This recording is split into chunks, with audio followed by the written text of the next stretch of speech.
السلام علیکم دوستو، میں ہوں علی جاوید نقوی۔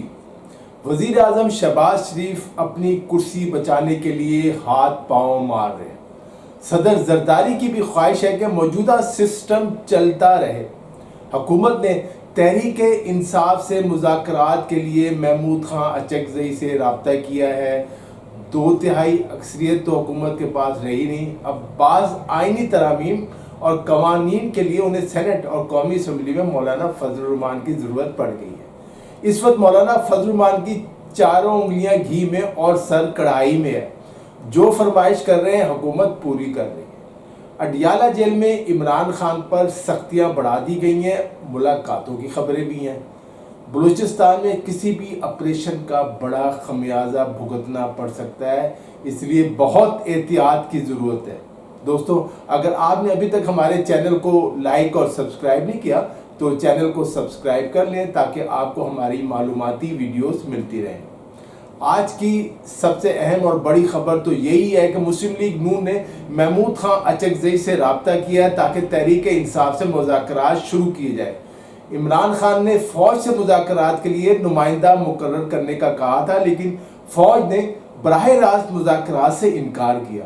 اب حکومت نے خود رابطہ کیا ہے۔ محمود خان اچکزئی کا بھی یہ کہنا ہے کہ اگر عمران خان تیار ہوں تو حکومتی وفد اڈیالہ جیل میں عمران خان سے براہ راست مذاکرات کرنے بھی جا سکتا ہے۔ بعض ذرائع تو یہ بھی کہہ رہے ہیں کہ مسلم لیگ کا ایک وفد جیل میں عمران خان سے مل بھی چکا ہے ایک دن پہلے۔ عمران خان بھی مشروط مذاکرات کے لیے تیار ہو گئے۔ محمود خان اچکزئی کو عمران خان نے مذاکرات کے لیے اپنا نمائندہ مقرر کیا تھا۔ اچکزئی جو ہے وہ فوج سے مذاکرات کے حق میں نہیں، وہ چاہتے ہیں کہ سیاسی جماعتیں آپس میں مذاکرات کریں۔ ایک بڑی خبر یہ ہے کہ آج سابق وزیر اعظم نواز شریف نے وزیر اعظم شہباز شریف، وزیر اعلیٰ پنجاب مریم نواز اور دوسرے مرکزی رہنماؤں کو طلب کر کے ملکی صورتحال پر تبادلہ خیال کیا ہے۔ عمران خان سے مذاکرات کا معاملہ بھی زیر غور آیا ہے۔ نواز شریف نے مذاکرات کی حمایت کی ہے۔ نواز شریف چاہتے ہیں کہ بحران کو کم کیا جائے۔ وہ جانتے ہیں ان کے بھائی شہباز شریف سے ملک نہیں سنبھل رہا۔ مسائل ہے کہ کم ہونے کی بجائے بڑھتے جا رہے ہیں۔ یہ بھی سننے میں آ رہا ہے کہ وزیر اعظم شہباز شریف کو بڑے بھائی سے ڈانٹ بھی پڑ گئی ہے۔ وہ شہباز شریف کی کارکردگی سے مطمئن نہیں۔ نواز شریف نے یہاں تک کہہ دیا ہے کہ اسٹیبلشمنٹ ہمیں اگلے انتخابات میں کامیابی نہیں دلا سکتی۔ عوام کی حمایت حاصل کرنے کے لیے مسائل حل کرنے ہوں گے، ورنہ تحریک انصاف پنجاب سے فارغ ہوگی۔ میں پہلے بھی بتا چکا ہوں کہ نواز شریف چند دنوں بعد لندن جانے والے، اور جانے سے پہلے انہوں نے پارٹی رہنماؤں کو کچھ گائیڈ لائنز دی ہیں، ان کی کچھ ٹیوننگ کی ہے۔ ایک اور بات وہ بھی بتانا ضروری ہے، پہلے تو حکومت یہ کہتی رہی کہ فائر وال نہیں لگا رہے، لیکن اب اس نے تسلیم کر لیا ہے کہ انٹرنیٹ کو کنٹرول کرنے کے لیے فائر وال لگا دی گئی ہے۔ ہزاروں ویب سائٹ اور اکاؤنٹس بلاک کر دیے گئے ہیں۔ آپ لوگ بھی احتیاط کریں۔ ایک طرف مذاکرات کی باتیں ہو رہی ہیں اور دوسری طرف 8 ستمبر کے جلسے کے باعث عمران خان پر اڈیالہ جیل میں کچھ سختیاں کر دی گئی ہیں۔ قریبی عزیزوں کو بھی ملاقات کی اجازت نہیں دی جا رہی۔ عمران خان نے 30 اگست کو اڈیالہ جیل میں صحافیوں سے غیر رسمی گفتگو کرتے ہوئے کہا تھا کہ برے وقت میں جو پارٹی چھوڑ گئے ہیں ان کے لیے اب پارٹی میں کوئی جگہ نہیں ہے۔ انہیں معلوم ہے برے وقت میں کون لوگ پارٹی چھوڑ کر گئے ہیں۔ بہت کم ایسے لوگ ہیں جنہوں نے مشکل وقت میں پارٹی کو مجبوری میں چھوڑا۔ وہ کسی کا، یعنی عمران خان نے کہا کہ وہ کسی کا نام نہیں لیتے، جو سیدھا سادہ جو پارٹی کو چھوڑ کر گئے ہیں ان کو واپس نہیں لیں گے۔ عمران خان کا کہنا ہے کہ جنہوں نے مشکل وقت گزارا اور پارٹی کے ساتھ کھڑے رہے وہ تسلی رکھیں۔ اس کا ایک مطلب تو یہ ہے کہ فواد چودھری جو اب بھی خود کو تحریک انصاف کا رہنما کہتے ہیں اور بعض دوسرے لیڈر، اب ان کی پارٹی میں واپسی مشکل ہے۔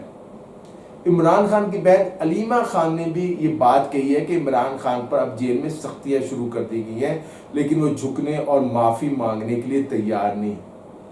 یہ لوگ چاہتے ہیں 190 ملین پاؤنڈز کیس میں عمران خان کو جلد از جلد سزا دے دی جائے۔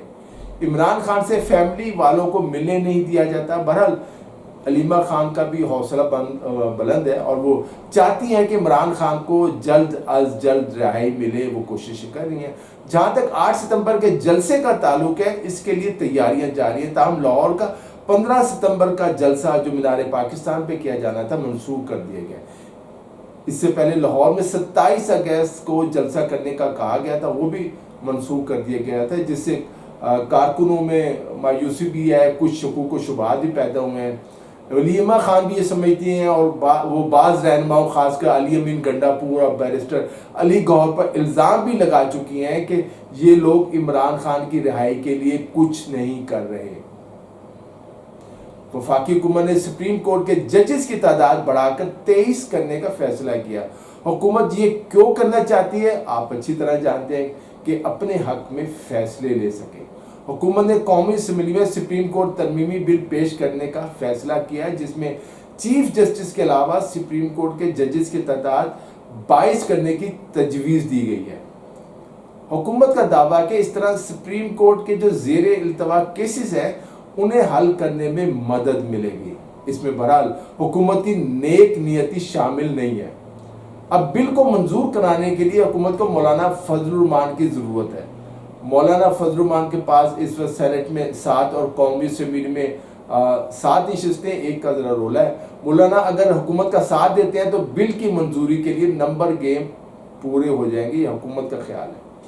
اس کام کے عوض مولانا کو حکومت میں شامل ہونے اور وزارتوں کی بھی پیشکش کی گئی ہے۔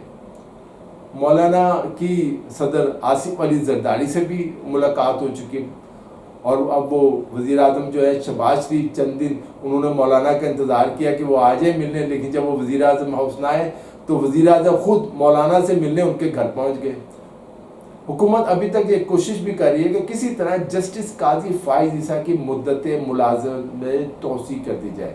اس کے لیے خبریں تو آ رہی ہیں لیکن حکومت کی طرف سے کوئی بل نہیں آیا۔ ممکن ہے حکومت اچانک کوئی ترمیمی بل جو ہے وہ قومی اسمبلی میں پیش کر دے، دیکھتے ہیں کیا ہوتا ہے آئندہ چند دنوں میں۔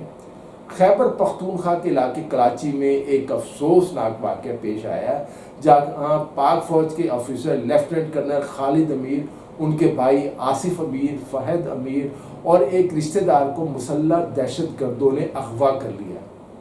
کرنل خالد امیر اپنے والد کی تدفین کے بعد بھائیوں کے ہمراہ ڈیرہ اسماعیل خان کی مضافاتی تحصیل کراچی کے ایک مسجد میں تعزیت کرنے والوں کے ساتھ موجود تھے۔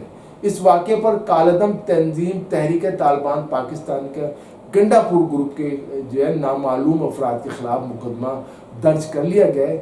ان مغویوں کی جو مبینہ طور پر بعض ویڈیوز جو ہے وہ سوشل میڈیا پر منظر عام پر آئے، جن میں ان کو یہ کہتے ہوئے سنا جا سکتا ہے کہ حکومت طالبان کے مطالبات مانے تاکہ انہیں رہائی مل سکے۔ معلوم نہیں یہ ویڈیوز جو ہے اصلی ہیں یا فیک ہے۔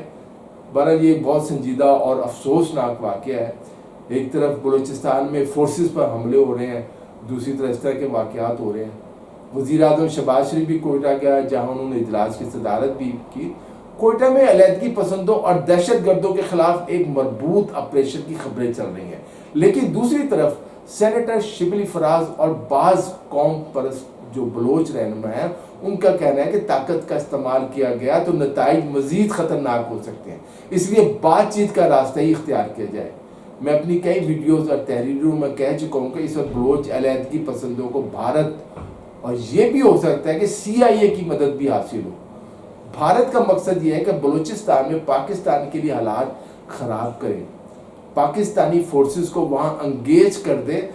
دوسری طرف امریکہ اور بھارت دونوں یہ بھی چاہتے ہیں کہ چین کو CPEC سے فائدہ نہ اٹھانے دیا جائے اور گوادر سے چین کو نکالا جائے۔ امریکہ اور بہت سے دوسرے ممالک پاکستان اور چین کے CPEC منصوبوں کے خلاف ہیں۔ ممکن ہے بھارت کے ساتھ ساتھ اور بہت سی غیر ملکی طاقتیں بلوچ علیحدگی پسندوں کو پیسہ اور اسلحہ فراہم کر رہی ہوں۔ بہرحال ہر قدم سوچ سمجھ کر اٹھانے کی ضرورت ہے۔ ایک طرف دہشت گردی کا عفریت ہے جو قابو میں نہیں آ رہا، دوسری طرف معاشی مسائل ہیں اور تیسرا بڑا چیلنج سیاسی انتشار اور عدم استحکام ہے۔ دوستوں آج کے لیے اتنا ہی۔ علی جاوید نقوی کو اجازت دیجیے، اپنا خیال رکھیے گا، خدا حافظ۔